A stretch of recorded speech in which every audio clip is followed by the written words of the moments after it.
Hello everyone, I'm Justin, and for today's video we are going to the club. Play the music.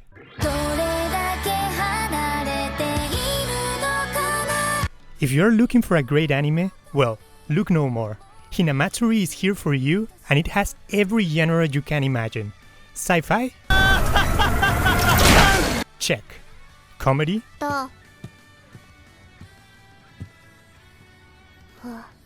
Check.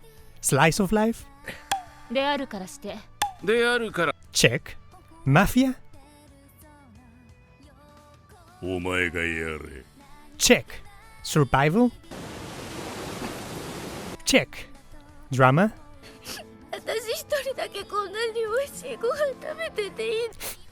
Check. Martial arts? Check. And just for good measure, throw some comedy again. And check. But with all these different genres, what really is Hinamatsuri? Well, the main plot revolves around Nita, a mid-level yakuza who has everything in life.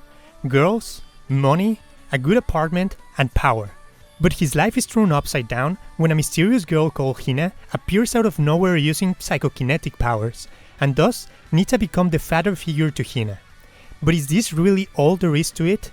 Well, we will be delving deeper into the story, talking about how amazing this anime was and why for me it will remain as one of the best stories I have ever watched. There will be major spoilers ahead for the anime, so take that in consideration.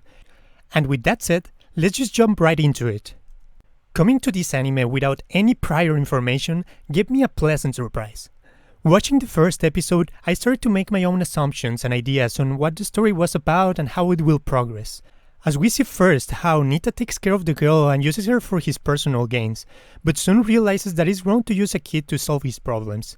And Hina, who time after time had been used by these evil adults, realizes that Nita is special and decides to stay with him and only use her powers when necessary. And here comes the second episode, where the second Esper arrives and fights Hina to bring her back to her world. Or is it country or the future, I guess? It's never really explained.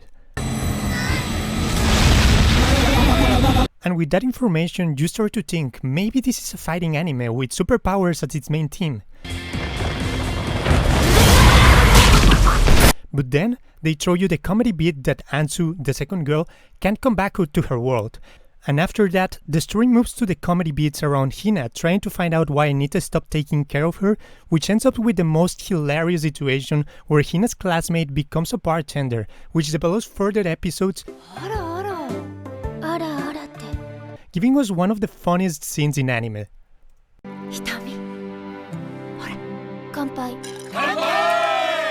Okay, so this is a comedy anime, I get it now. And episode 3, 6, and 7 hit you with this emotional roller coaster story of Ansu's life as a homeless, where she learns the value of living, money, and family, creating one of the most heartwarming moments in the show.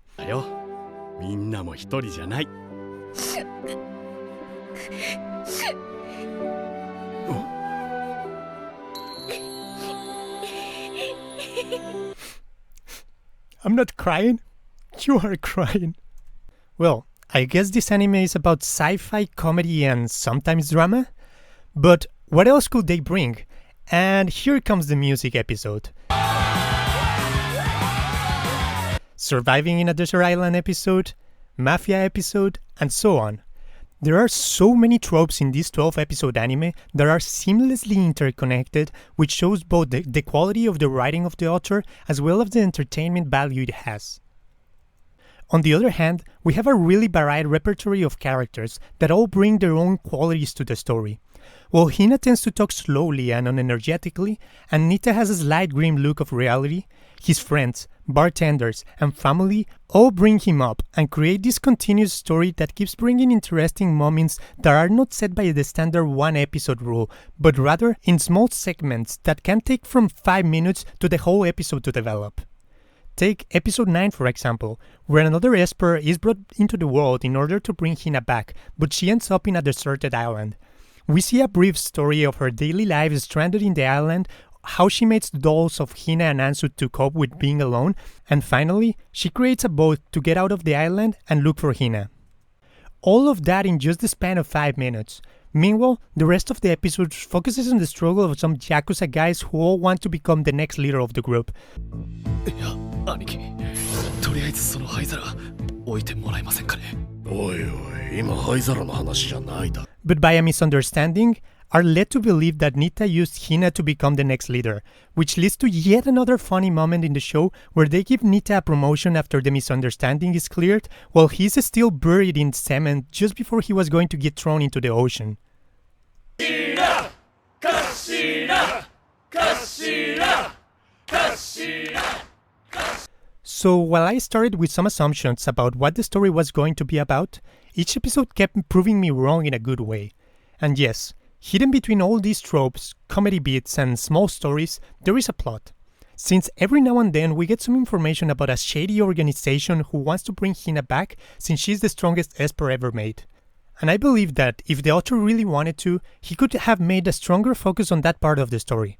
But using these small bits of plot to develop the ultimate comedy proved to be the right choice, as instead of bringing yet another cliché sci-fi story about some girl with psychokinetic abilities that appears in Japan, it became its own new and unique story about a group of people living in a city, having a different experiences and entertaining the hell out of me in each episode. And while the anime doesn't really have a conclusion at all, I really don't think that was the point giving us closure, but rather presenting us with the highest quality of comedy beats combined with some random tropes that bring you a smile and sometimes, just sometimes, bring you to tears. If you haven't watched Hinamatsuri yet, well, what are you waiting for? I'm sure you won't regret it. And with that said, we come to the conclusion of this anime review. What did you guys thought of Hinamatsuri? If you could pick one genre for it, which one would it be? Let me know in the comments below. See you guys next time.